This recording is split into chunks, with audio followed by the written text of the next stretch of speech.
right now, and this is time we're supposed to start. I'm going to give about 2 more minutes just to see if we have any late arrivals, and then we'll get started.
Good afternoon, everybody.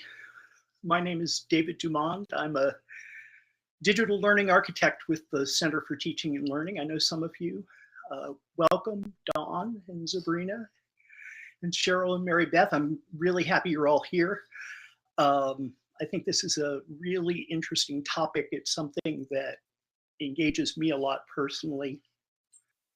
And I'm really, really eager to speak about it with all of you.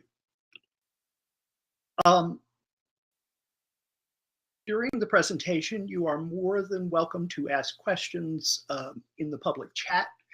Sabrina is going to keep an eye on that for me and stop me if we need to talk about something or expand upon something, but I'll also have time for questions at the end.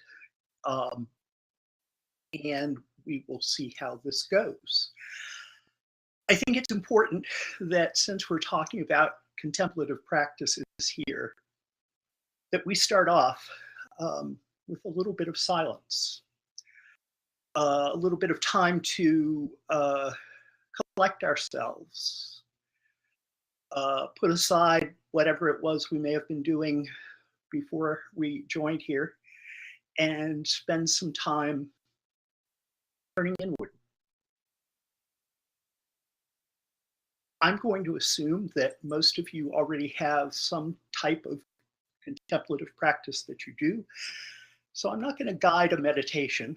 I'm just going to let you spend about 5 minutes in silence, reflecting, contemplating, exploring your physical sensations or the environment around you in whatever way feels right for you. And then I'll bring us back gently at the end and we will get started. So take a few moments now to simply sit in silence and pay attention to what's happening to you right now.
All right, welcome back, everyone. It's very nice to feel present and connected, even though we are over some distance. I'm joining you today from my home in Houston, Texas, where it's a beautiful 70 degrees outside. I understand it's quite colder where you are, but you know that's fall in Houston. Let's see if I can get this going here.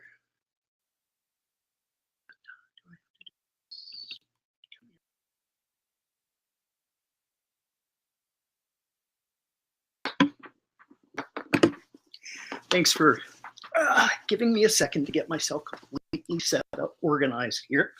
But I was.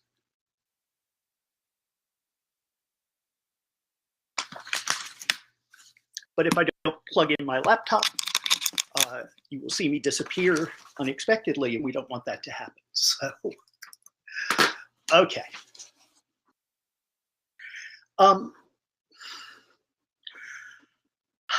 In higher education, we spend a lot of time doing. Teachers are lecturing, lesson planning, thinking of all the things they need their students to do, which includes reading and writing and group work and all other kinds of activities. And what this presentation today is about is focusing a little more on the being aspect of life as opposed to the doing aspect of life. I first came to mindfulness meditation after Hurricane Katrina inundated my hometown of New Orleans in 2005. I was teaching at a college there. I was working at a small college as the department chair for a graphic design program, because my prior career had been graphic design. And we all went home Thursday afternoon waving and saying, bye, see you on Monday. And Monday came and we were scattered hither and yon around the greater South and even further beyond that, and watching CNN just like the rest of you, and seeing what had happened to our city. I was luckier than most. My house didn't flood. I think I lost 2 shingles, even though the houses on both sides of me had giant oak trees fall on top of them. My father's house was near Lake Pontchartrain, and it got flooded. But the biggest change for me was that the college that I was working for closed permanently. They decided that they would not be able to sustain enrollments at that particular time, and so they made a decision to close. I wound up being relocated to Memphis. That college offered me another position as the academic dean at their campus in Memphis, and I accepted that and went off to live my life in a new place. And it was a very stressful job. So combined with the stress of dealing with the hurricane, dealing with moving, dealing with my dad who was getting on in years, and going as far, going far away to live and to work in a very, very stressful environment. It wasn't very long after that that I was diagnosed with PTSD. I went through therapy, I went through medication as I normally had, but at that time, by searching the internet, I had come across information that mindfulness was being used as treatment for PTSD. And so I began exploring that, and that was the first time I had ever done that. And that's how I came to this. Since then, I've been leading mindfulness groups in a couple of different places that I've lived right now for the last few years. At the University of Houston, where I work, I lead a weekly session that's open for students and staff and faculty. And we usually have anywhere from 20 to 30 folks show up for that, which is really, really nice. So that's my background. That's how I got to mindfulness. So let's see where we go from here. Mindfulness, and this is my definition. It's close to the definitions that are used in a lot of places, but to me, mindfulness is the natural human ability to pay attention to your current experience as it is happening. There's some really interesting research by a guy named Killingsworth, where he tracked through a phone app how much people were paying attention to their current experience. And it turned out, he said, 47% of the time we are mind wandering. We're not paying attention to what we're doing right now. And among the people who were paying attention to what they were doing versus those who were mind wandering, the people who were mind wandering were less happy at the time. So simply focusing on whatever our current experience is can lead us to a great deal of satisfaction. I'm sure lots of you know all about mindfulness, so I won't go into too much detail on it, but we know that it has been reported to be useful in the treatment of a variety of physical conditions.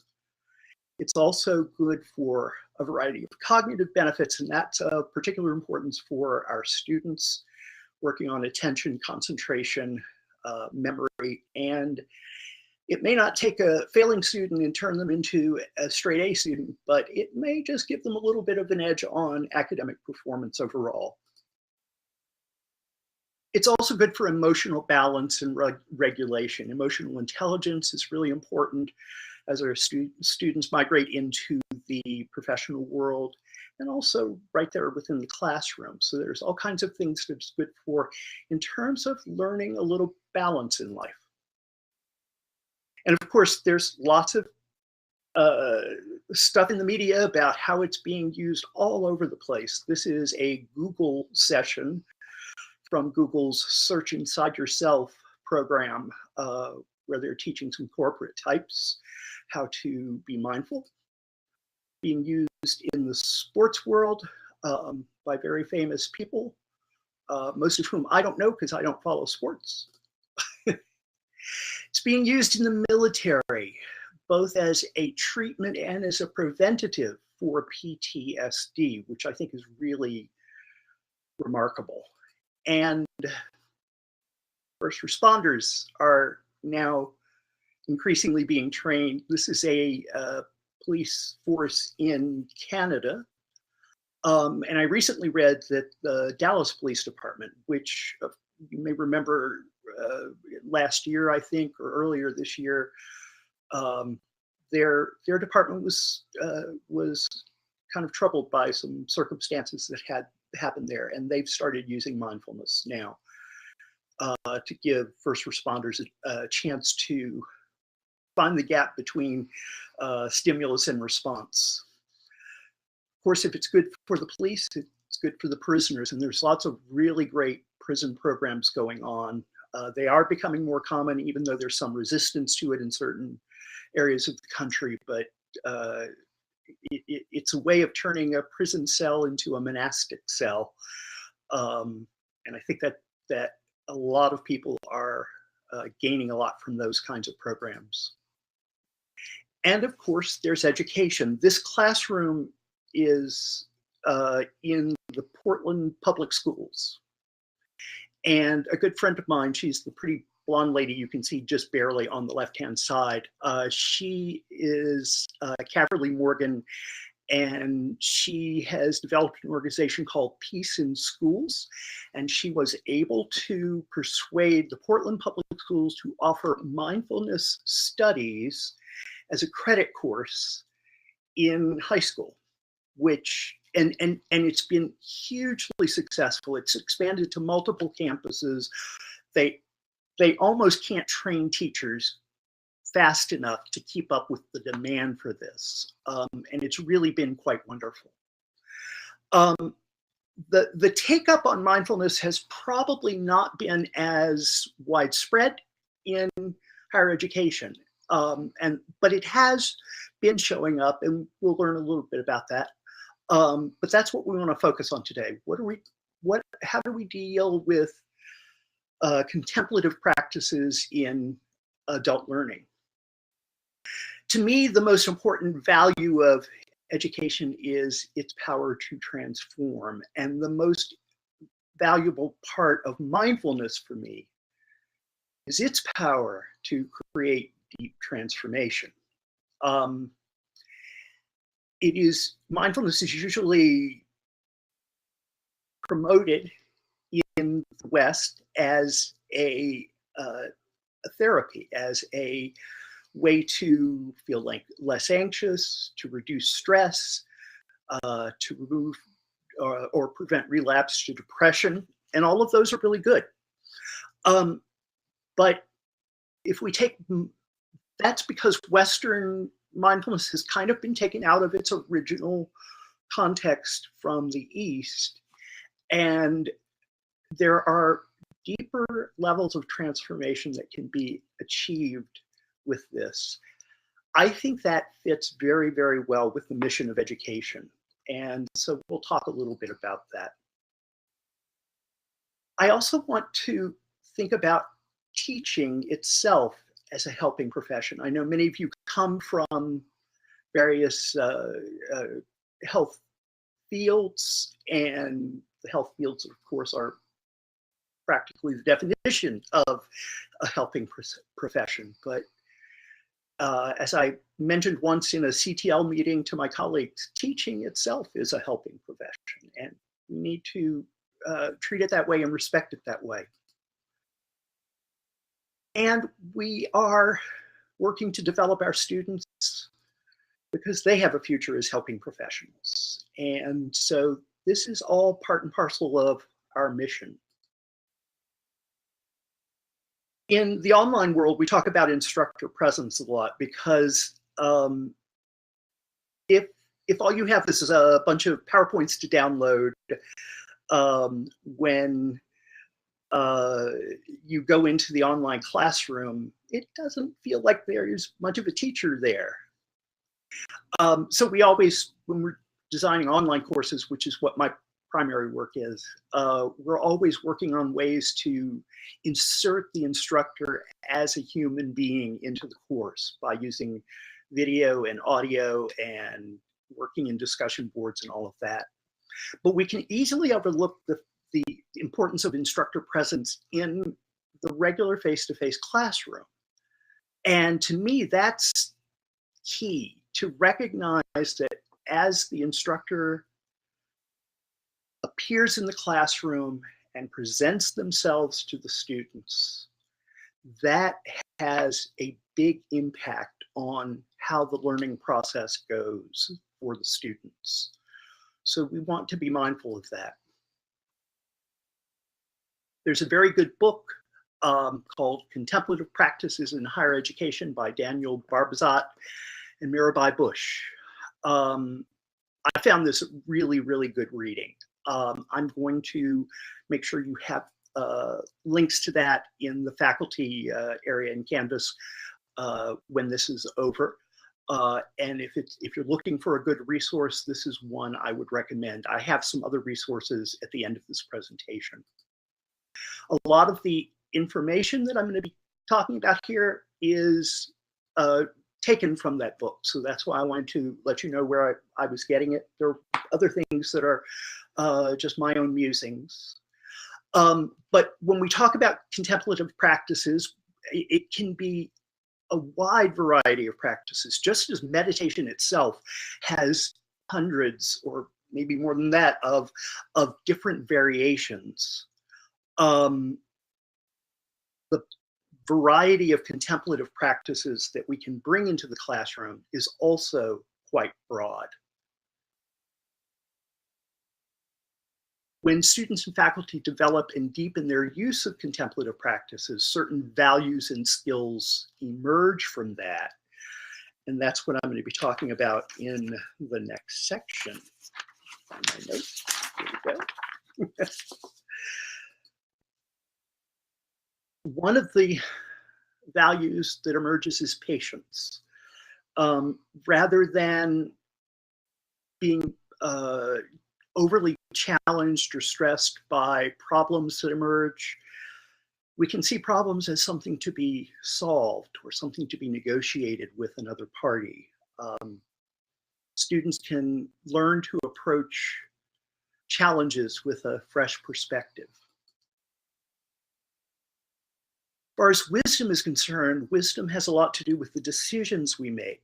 And we can either choose to make decisions from a very narrow perspective or a very expansive perspective.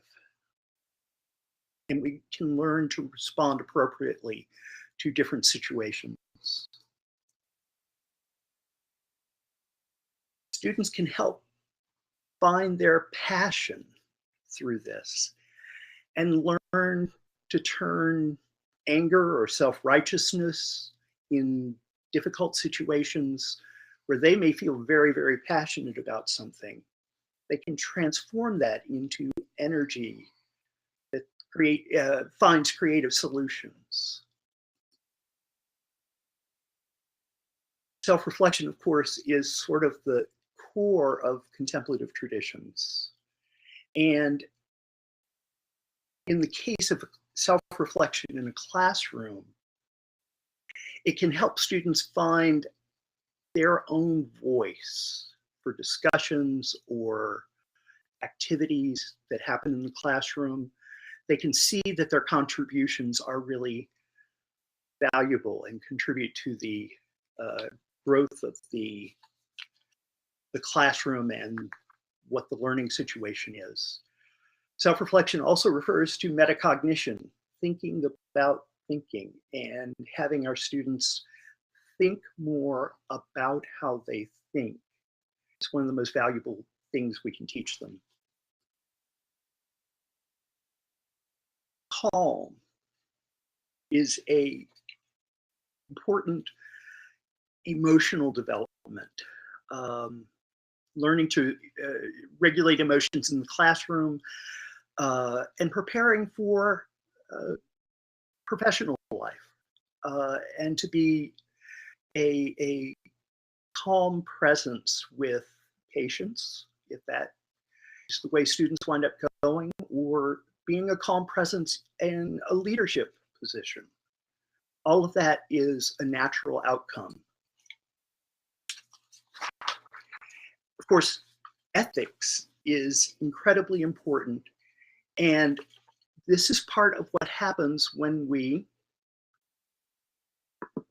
recognize that these contemplative practices come from traditions that are rich in an ethical structure.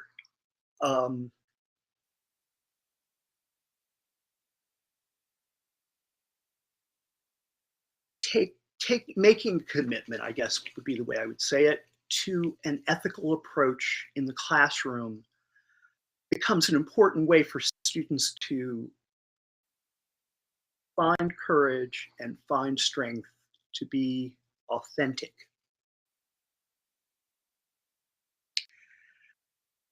Mindfulness brings clarity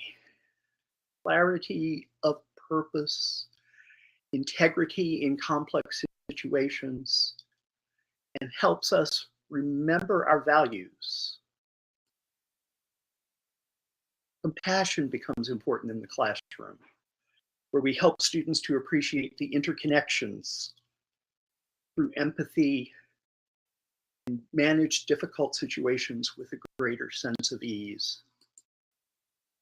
Focus, where we are able to bring our attention to the present and concentrate and be present with whatever is happening right here and now.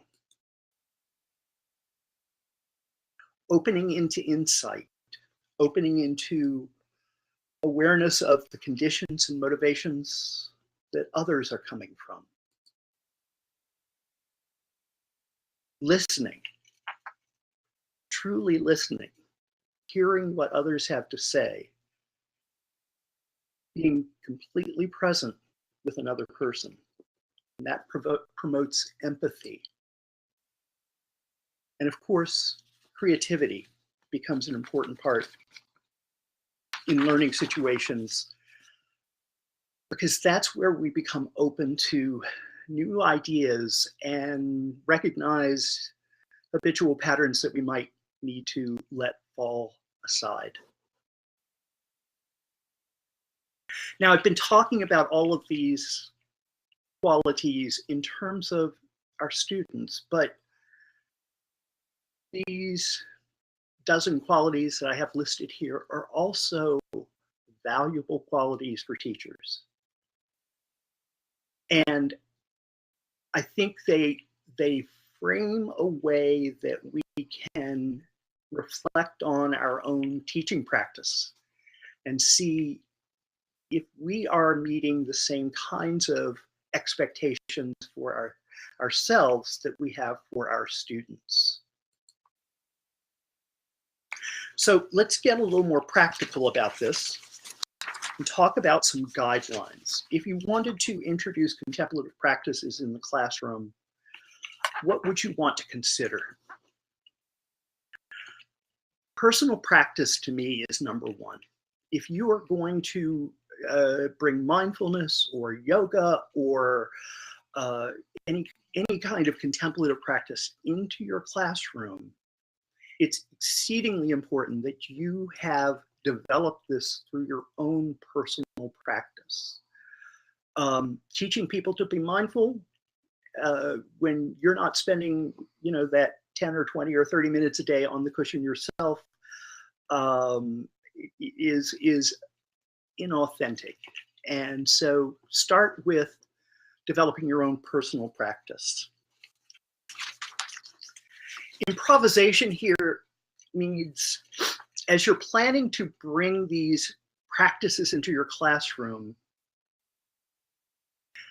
work from a view of planned improvisation. In other words, plan the activity, but be open to what happens out of that. And be able to listen to your students and hear what their responses to the practices are. You want to choose appropriate language, appropriate timing, so that students are open to learn and have space to discover their own responses.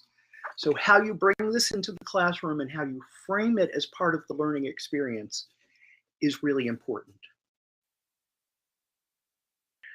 Pedagogy, which for me includes adult learning as well, but have a clear pedagogical purpose for the practice. How is it that you are integrating this into what you are teaching and the subject area that you're teaching? So that because without a clear purpose, how are you going to assess its impact? So think carefully about how the practice will integrate with your classroom and the things you're doing otherwise for teaching and learning. Safety is important. Students need an opportunity to opt out if they feel uncomfortable. You want to create a safe environment for them to do it.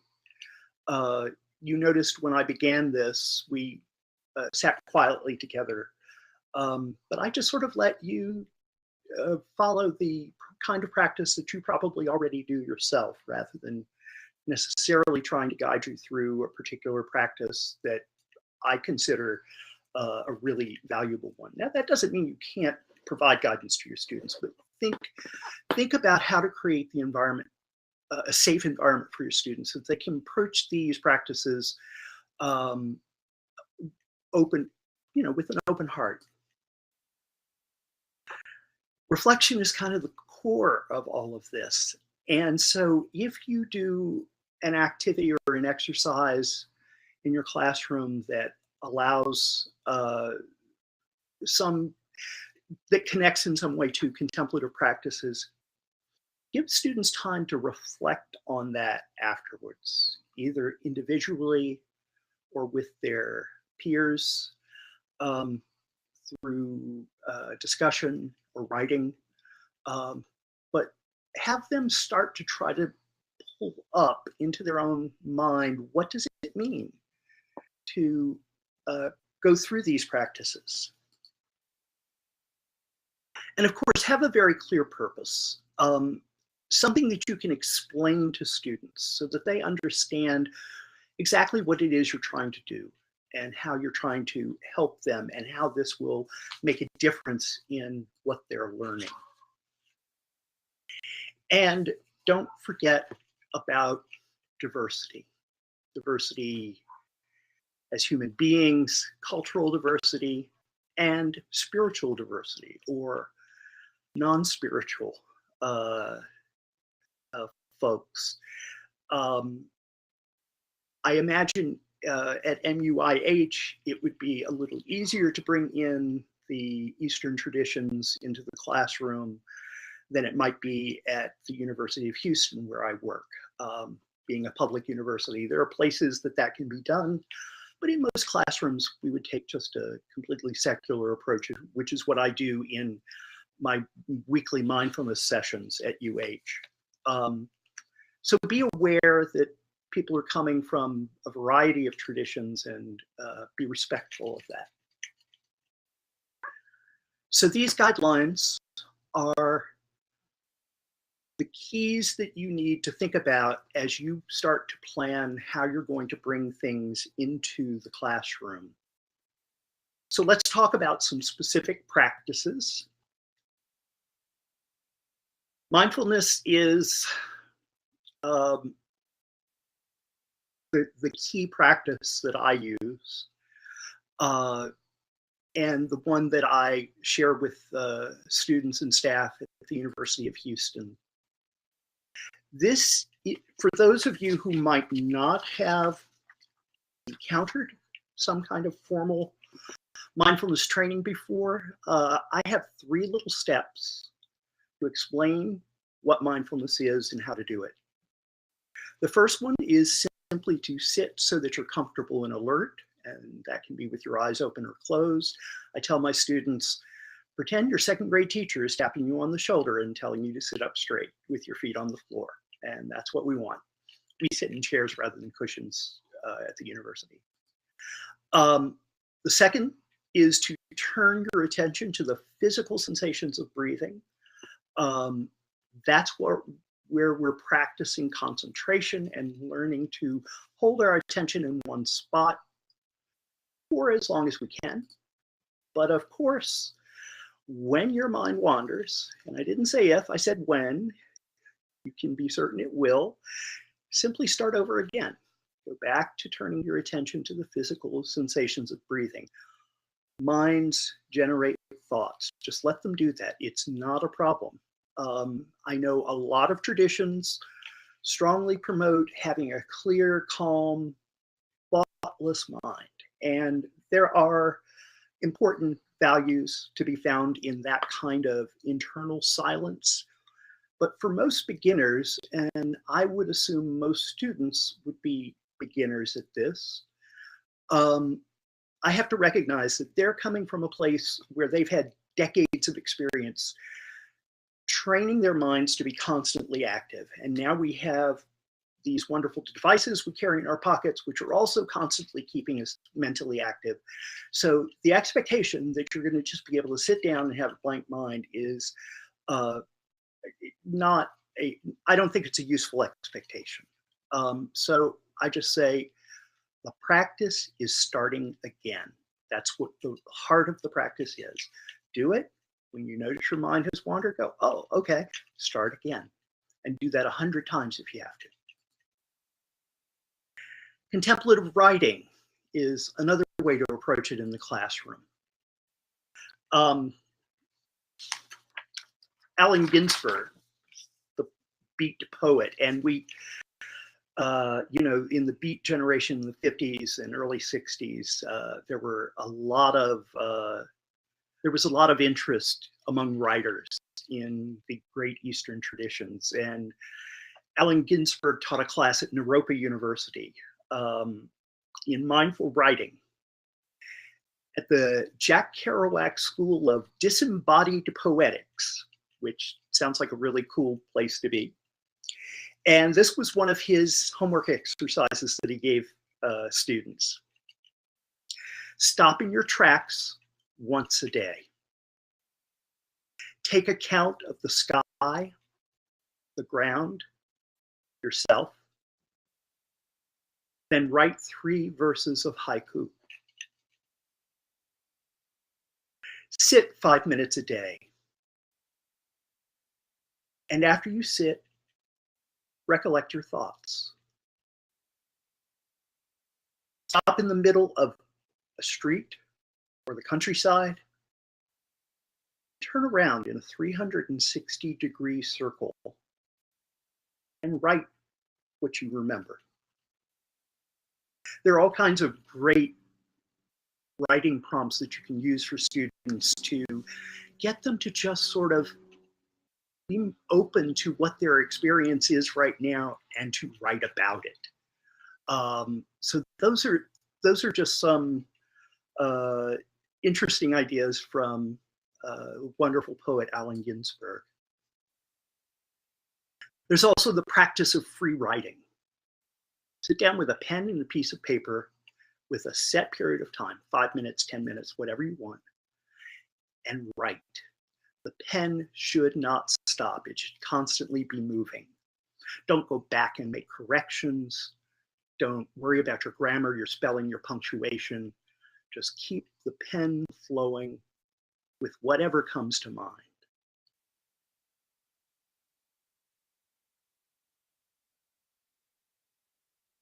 There's also great value in contemplative listening, really being present with another person and really and truly hearing what they're saying. Students can pair up for a set period of time, like 5 minutes, 10 minutes. One student speaks while the other listens closely. When the speaker stops, the listener repeats back what they heard the speaker say and allow the speaker to make any corrections or revisions of understanding. And once they're satisfied that the listener heard what the speaker said, trade roles. And then after you've gone through an exercise like this, reflect on it. Let your students in discussion or writing reflect on what it feels like to have another human being listen to you and hear what you say. That can be a really, really powerful thing for any of us. You can do a similar exercise for contemplative reading. And while this might have more practical value in a literature course or something in the humanities, it can be done even with technical resources. And that's simply let your students pair up. One student reads while the other listens closely to whatever that passage was. And then when the reader stops, the listener repeats back, confirms that the understanding is there, they trade roles, read another passage, and then at the end, reflect again on what it feels like to read closely. I think that can be a really, really valuable exercise in terms of students not just skimming through the material, but really trying to engage it. Wait time. This is actually an old practice going back to at least the 70s, as far as I know. And that's in a classroom where you're having a discussion or a lecture. And the teacher offers a question. And then after the question is spoken, the teacher waits 3 seconds and then selects a student to respond. When that student has finished speaking, wait another 3 seconds. And use the 3 seconds, check into your own body, your own mind, your own emotions. Be present with yourself in the context of the classroom and how, not trying to lead students on to the next item and be sure you cover the material but just simply to be present with yourself and with the question and with what the student said. This is usually the part of the presentation where I start talking about the science, and more and more and more, I am not talking about the science anymore, except to say that it is equivocal. There has been a lot of research in the last 30 years. I know people who have participated in this research. There have been lots of really good findings, but broad surveys of the scientific literature are starting to notice that not all of the research is equally rigorous. It's not all starting with the same definitions of mindfulness or other contemplative practices. And so even though there's often some good outcomes from this research, there are also other studies that are coming up and showing that, no, it really doesn't make that big a difference, or it doesn't make more of a difference than if you did some other kind of relaxation technique. There was an article someone asked me about the other day that in the UK, they surveyed, it was actually a pretty rigorous study. They surveyed randomized participants who were students in a mindfulness program in UK schools, which is actually pretty popular over there, I understand, and compared them against controls, other students in the same schools, and followed them through this 8-week program that was kind of based on mindfulness-based cognitive therapy or mindfulness-based stress reduction, although simplified for high school students. And they came out at the end and said there was no difference between the students who participated in the mindfulness and the students who just went through their normal school day. So I'm starting to wait to see. I think we're at a normal moment in the process of any kind of scientific discovery where you spend time early on kind of establishing whether or not there's any kind of reason that supports what you're trying to study. And then as that moves on, there will be other studies that may contradict it or may expand it further, or people start doing more refined studies that actually are more rigorous. It's a normal part of the process in any scientific enterprise to have a period where things aren't nailed down, and we're far from nailed down in this field. So I tell people now, just watch, continue to follow the research. Don't grab onto any single study that says mindfulness is great or mindfulness doesn't work. Start trying to synthesize all of the research as best you can to try to come up with a viewpoint of it, of how far can we take this, how beneficial is it, and why is it valuable? And then in terms of your own practice, you're doing the experiment yourself. Simply determine whether or not this is something that you find valuable. And as you experiment with contemplative practice in the classroom, determine whether or not it's something that your students find valuable and that adds to their learning. Risks. This is another aspect of this that we need to talk about a whole lot more. There's some good research going on in this field. Willoughby Britton at Brown University has been leading the Dark Night Project. I don't think that's its name anymore, but basically she started looking into what are the bad outcomes that people suffer when they start a meditative practice. And it turns out that's a fairly common experience. Most often it's fairly mild, but anytime you are sitting down to just observe your experience, and that there are going to be times that difficult emotions arise, or other stresses appear. We think we're going to sit down and just be blissed out. But the truth is, what we're really doing in mindfulness is seeing what's there and being open to what's there. And that means being open to the tough stuff too. In some cases, and I think these are pretty rare, there are some people who disagree with me about that. But in some cases, opening up to these practices can lead some people to very distressing outcomes.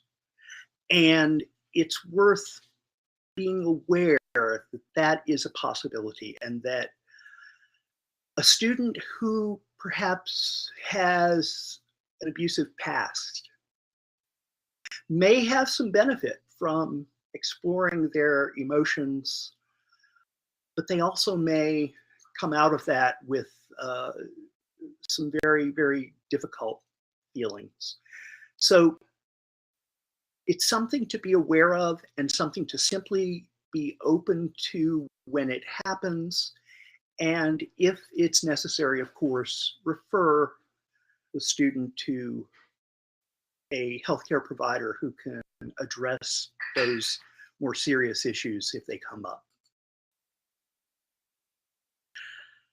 But even when we meet discomfort in contemplation, mindfulness has the ability to turn that discomfort into inquiry.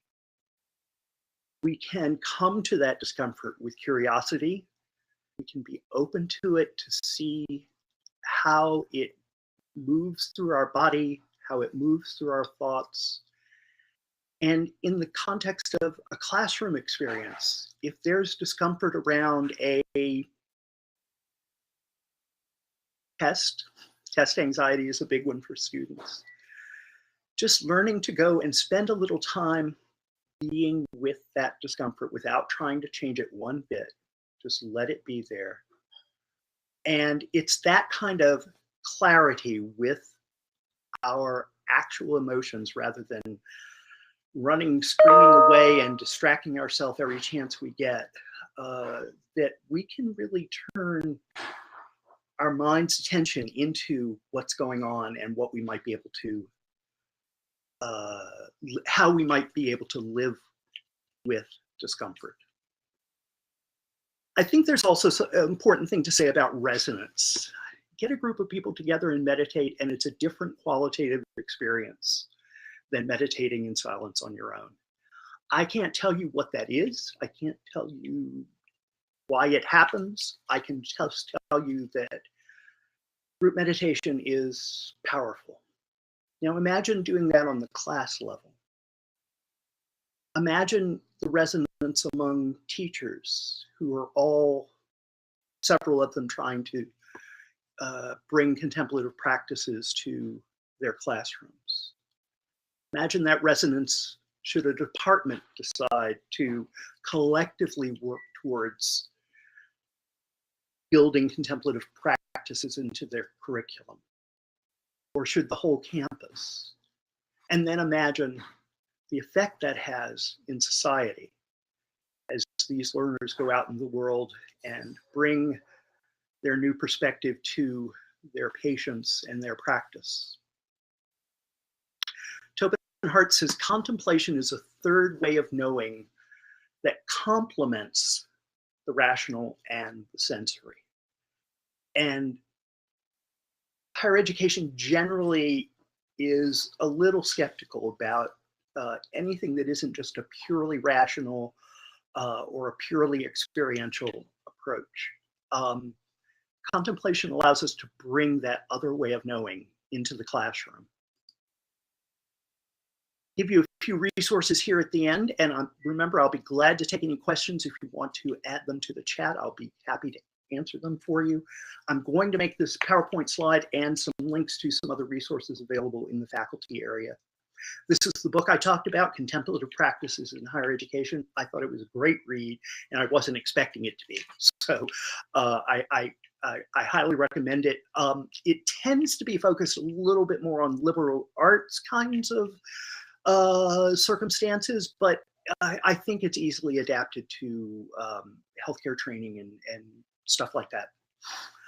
Koru, K-O-R-U, is a program that was developed at Duke University by a couple of psychiatrists, which is a specifically tailored program, a 4-week program offered to students where they learn the basics of mindfulness. It's been very successful. They offer teacher training, and korumindfulness.org is their website. So I would recommend you check it out. Their book is Mindfulness for the Next Generation. And I think they have another book called Mindfulness for 20-somethings or something like that. The Center for Contemplative Mind and Society, contemplativemind.org.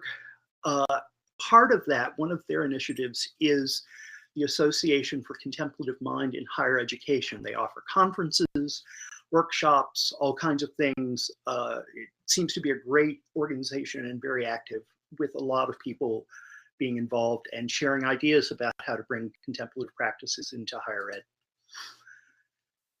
Then Vanderbilt Center for Teaching and Learning has some great resources on mindfulness in the classroom.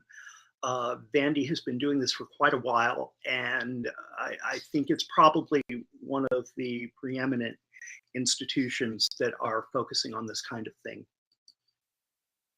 And just my little plug for my website, askdaviddumonde.com. I've been answering questions for the last 4 years from about 50,000 subscribers about mindfulness meditation. So my website is a lot of Q&A. How can meditation spill over into my everyday life? My mind keeps going crazy. What am I supposed to do? All kinds of questions and answers. I hope you'll pay it a visit and send your questions to me if you have any. Dan Siegel in The Mindful Brain said, reflection is the 4th R of education. And I think we have an extraordinary opportunity to start bringing more reflective, contemplative practices into our classroom practice as teachers, help our learners explore their own interior. So that is the end of my presentation. My email address is there, ddumonde@muih.edu. My website is askdaviddumonde.com. I haven't seen any questions in the chat. If you have any and you would like to offer them, I would be happy to address anything. Thank you, Dawn. Thank you, Elizabeth, for being here. I really appreciate you taking the time to explore this topic with me. If any of you have any questions, I'd love to see what you have in the chat. But I know I have a tendency to kind of cover the bases, so it can be it can be a little daunting.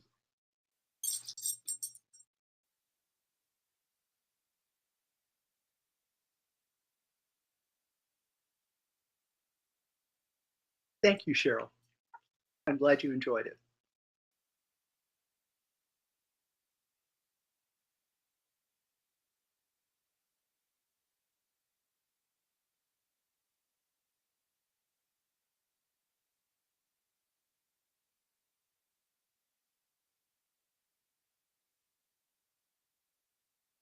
Well, as we are coming up on the top of the hour, I'm going to offer my gratitude to all of you for being here with me, and especially to Sabrina for helping manage the presentation with me. I really appreciate that. And so we will go off about our day and have a beautiful afternoon. If you wind up having any successes with contemplative practice in the classroom, I would love to hear about them. Thank you, Beth. Thank you, Dawn. Thank you, Elizabeth. Have a lovely day.